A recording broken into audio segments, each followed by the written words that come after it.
I still remember the first time I saw Finding Nemo. Its vibrant underwater world and adorable maroon clownfish stole my heart instantly. But what if I told you that the movie we all grew up loving might have come with a hidden price? Imagine a film so powerful it turned every living room into a mini aquarium wonderland. Yet its legacy might have put real clownfish and precious coral reefs at risk. When Finding Nemo Disney hit theaters, it not only sparked our imagination, but also created a global craze for owning Nemo fish in aquariums. Millions of families suddenly dreamed of having their very own clownfish, and pet stores exploded with demand. However, beneath this charming surge of popularity lay a darker story, one of environmental strain and unsustainable harvesting methods that challenged the very magic of that beloved film.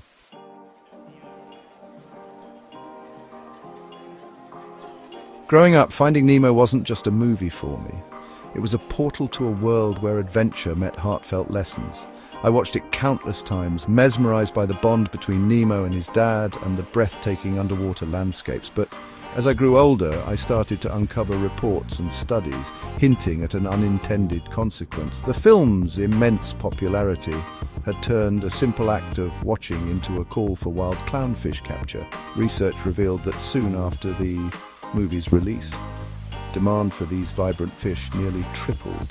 Families rushed to bring a piece of that animated magic home, unaware that each purchase might be leading to the depletion of wild clownfish populations and damaging fragile coral reef ecosystems. I found myself torn between childhood nostalgia and the harsh reality that our love for a film could be harming the natural world it celebrated.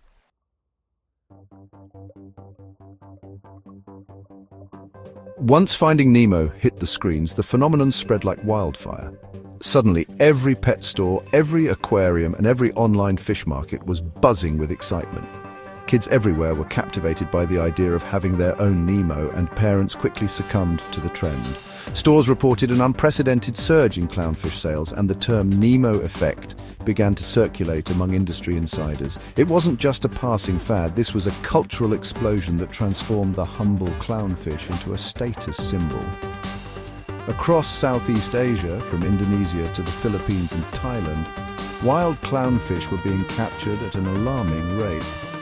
The once abundant populations faced the brunt of a demand that outpaced sustainable practices. The image of a carefree animated clownfish was now juxtaposed with the grim reality of overharvesting in our oceans, painting an ironic picture of how a movie could inspire both wonder and environmental disruption.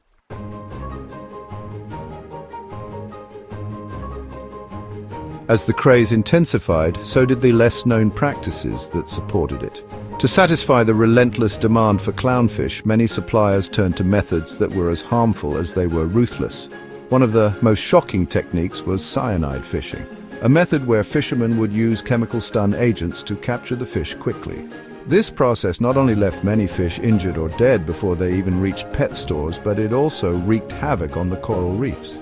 These coral reefs, which provide shelter and food for countless marine species, are among the most delicate ecosystems on Earth. The aggressive harvesting of clownfish disrupted the natural balance of reef communities, damaging the intricate relationships between the fish, the sea anemones they rely on, and the coral structures themselves. It was a classic case of unintended consequences. A movie meant to celebrate marine life ended up contributing to the very environmental degradation it sought to protect.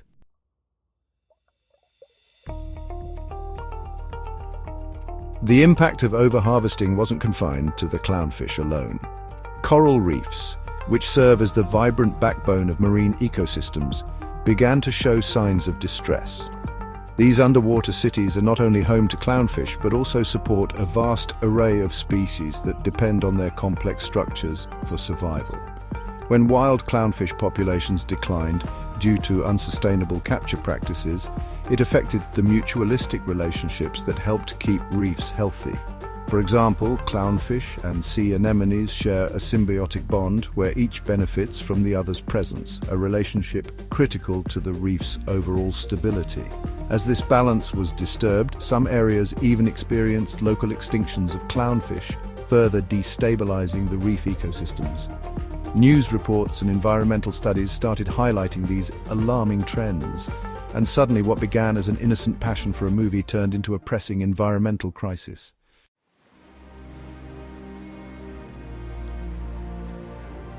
Just when the situation seemed bleak, a wave of change began to emerge from the depths. Marine conservationists and researchers, alarmed by the environmental impact, rallied to address the crisis. They introduced sustainable solutions, such as captive breeding programs designed specifically to supply the aquarium trade with responsibly raised clownfish. One notable initiative, often referred to as the Saving Nemo program, focused on breeding clownfish in controlled environments. This approach not only reduced the pressure on wild populations, but also became a beacon of hope for marine conservation efforts. These breeding programs provided a viable alternative to wild capture, ensuring that demand could be met without further depleting natural stocks. As more pet stores began to source sustainably bred Nemo fish in aquariums, awareness grew among consumers. The initial backlash against unsustainable practices spurred a broader conversation about responsible pet ownership and the urgent need to protect our coral reefs.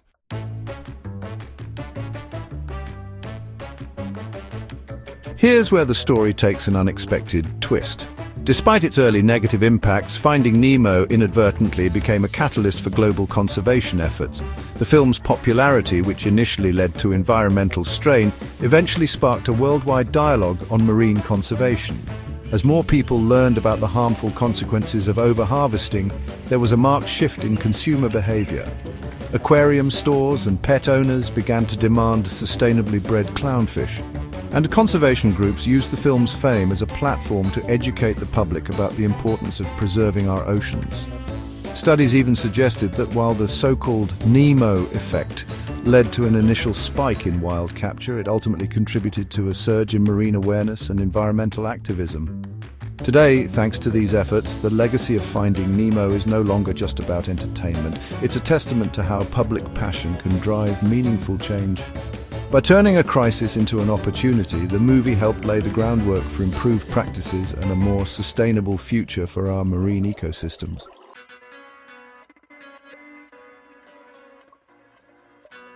At this point, you might be wondering what this all means for you and our planet. Think about the impact of every decision you make, even those inspired by childhood favorites. The story of Finding Nemo is a powerful reminder that our entertainment choices have real-world consequences. When we fall in love with a movie or a trend, it's important to look beyond the surface and consider the broader impact on our environment. It's a call to be thoughtful consumers, whether it's in choosing where we buy our pets or how we support conservation efforts. The tale of the maroon clownfish and its journey from the wild to our living rooms and back to a path of recovery illustrates the interconnectedness of our actions and nature's resilience. Every small choice, when multiplied across millions of lives, can create a ripple effect that either harms or heals. This is the moment to reflect on our role in protecting the natural world, ensuring that future generations can experience the same wonder we did.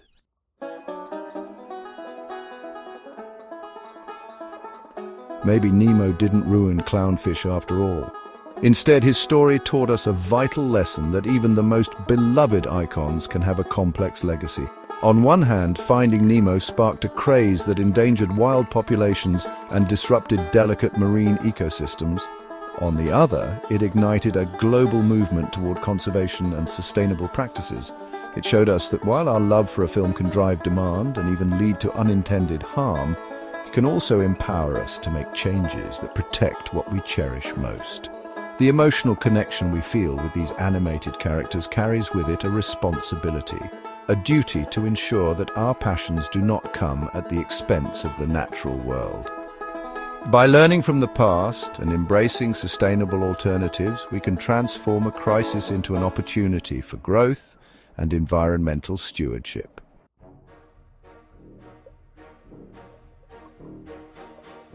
In recent years, the shift towards sustainable practices has gained tremendous momentum.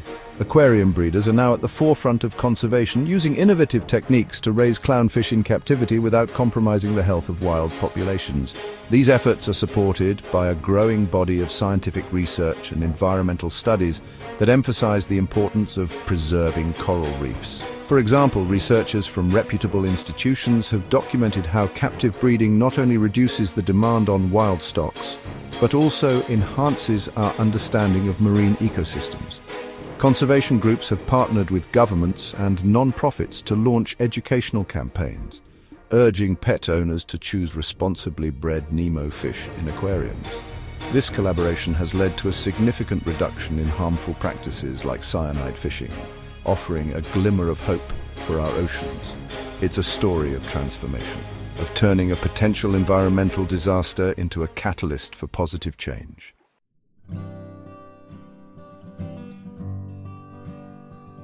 Looking back on the story of Finding Nemo, we see a narrative rich with contrasts and unexpected turns. What began as a heartwarming adventure soon revealed layers of complexity that challenged our assumptions about entertainment and its impact on the world.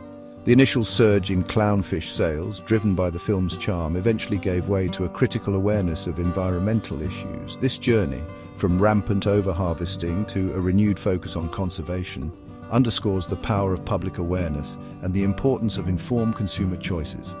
Every step of this transformation is a reminder that our actions matter. Whether it's the way we enjoy a movie or the choices we make in our everyday lives, each decision has the potential to either harm or heal. And in a world where even the smallest ripple can lead to monumental waves of change, we must all strive to be conscientious stewards of our environment.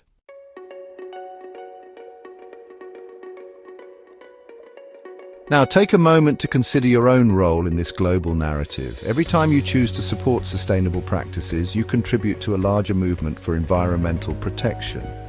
The story of the clownfish isn't just about a single species or a single movie, it's about the delicate balance of our entire ecosystem.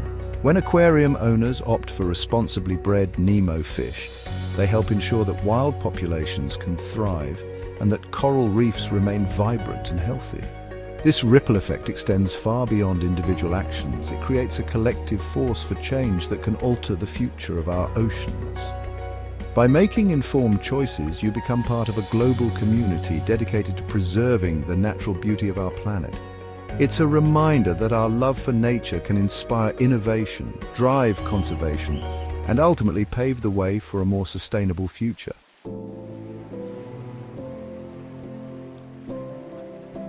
As the tide of public opinion shifted, a turning point emerged that redefined the legacy of Finding Nemo. The initial shock of environmental harm gave way to a powerful movement centered on conservation and responsible stewardship. Through the combined efforts of breeders, scientists, environmentalists, and everyday pet owners, the industry began to transform. The practices that once endangered clownfish and coral reefs were replaced with innovative methods that prioritize sustainability.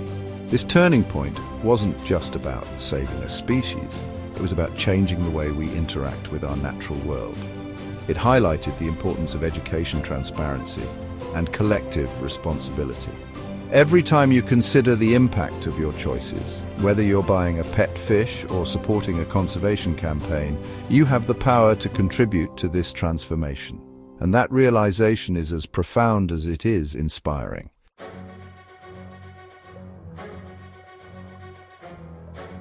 Now, as we reach the end of this journey, I want you to pause and reflect on what you've heard today. The story of Finding Nemo is more than just a tale of cinematic magic.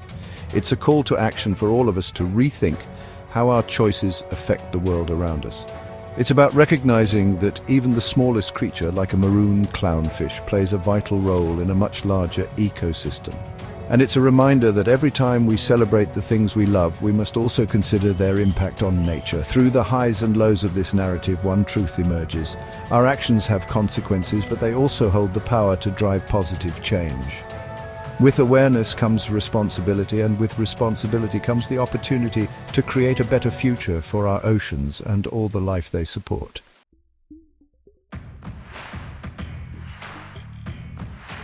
Maybe Nemo didn't ruin clownfish after all. Instead, his story taught us that our passions, even when they lead to unintended challenges, can become a force for good. This journey from the initial frenzy sparked by a beloved movie to the sweeping conservation efforts that followed reminds us that every story has multiple layers. Finding Nemo not only entertained millions, but also awakened a generation to the beauty and fragility of marine life.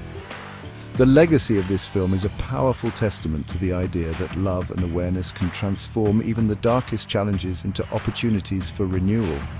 As we move forward, let's carry this lesson in our hearts, that our choices matter, and together we can protect the wonders of our blue planet. Stay curious, stay kind, and remember that every small action you take can ripple out to create a wave of positive change. Let's continue this journey of discovery and conservation, and together we can ensure a thriving, vibrant future for our oceans and all the creatures that call them home.